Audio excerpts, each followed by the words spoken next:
জাতীয় দলে বারবার ব্যর্থ হচ্ছেন গোলকিপার মিতুল মার্মা।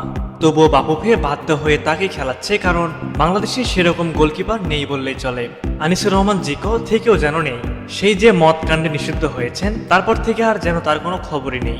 জাতীয় দলে তার মতো গোলকিপারের অভাব যে স্পষ্ট, তা আর দ্বিতীয়বার বলতে হবে না। এমন পরিস্থিতিতে বাংলাদেশে দরকার একজন বাংলাদেশি বংশোদ্ভূত গোলকিপার, যিনি বিদেশের কোনো একটা লিগে খেলে নিজেকে প্রমাণ করেছেন। আপনারা হয়তো ভাবছেন এরকম গোলকিপার পাওয়া অসম্ভব, কিন্তু আমরা যদি বলি বাংলাদেশের পক্ষেও সম্ভব এরকম একজন বিদেশি গোলকিপার নিয়ে খেলা, তাহলে কি অবাক হবেন? অবাক তো হওয়ারই কথা। চলুন কথা না বাড়িয়ে সেই গোলকিপার কে হতে পারেন তার সম্পর্কে বিস্তারিত বাকি ভিডিওতে জেনে নেই। ডিফেন্স, মিডফিল্ড কিংবা ফরওয়ার্ড সব পজিশনে বাংলাদেশ ফুটবল ফেডারেশন চেষ্টা করছে বাংলাদেশি বংশোদ্ভূত ফুটবলারদের অন্তর্ভুক্তি করার জন্য। শুধুমাত্র গোলকিপিং পজিশন নিয়ে কোনো আলোচনা ছিল না, তবে এবার ঘটেছে সেই প্রত্যাশিত ঘটনা। বাংলাদেশের হয়ে খেলার জন্য আগ্রহ প্রকাশ করেছেন একজন ভয়ঙ্কর গোলকিপার, যেই গোলকিপারকে এবার টার্গেট করেছে বাংলাদেশ ফুটবল ফেডারেশন।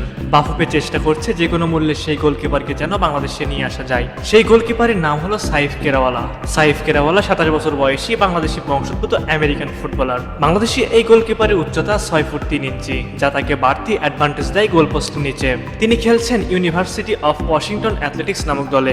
বাফুফে চাইলে তাকে নভেম্বরে দলে রাখতে পারে। গুঞ্জন রয়েছে বাফুফে ইতিমধ্যে তার সাথে যোগাযোগ শুরু করেছে। চলতি মৌসুমে ক্লাবের হয়ে বেশ দারুণ পারফরমেন্স করেছেন সাইফ। সাইফের ক্লাবের কোচ বলেন সে দুর্দান্ত গোলকিপার, তার প্রতিভা এবং পরিশ্রম তাকে সাফল্যের পথে এগিয়ে নিয়ে যাচ্ছে। সাইফের এমন ধারাবাহিকতা দেখে মুগ্ধ বাংলাদেশের সকল ফুটবল সমর্থক। সাইফের সাথে খুব শিগগিরই বাফুফে অফিসিয়ালি যোগাযোগ করবে বলে জানা গেছে।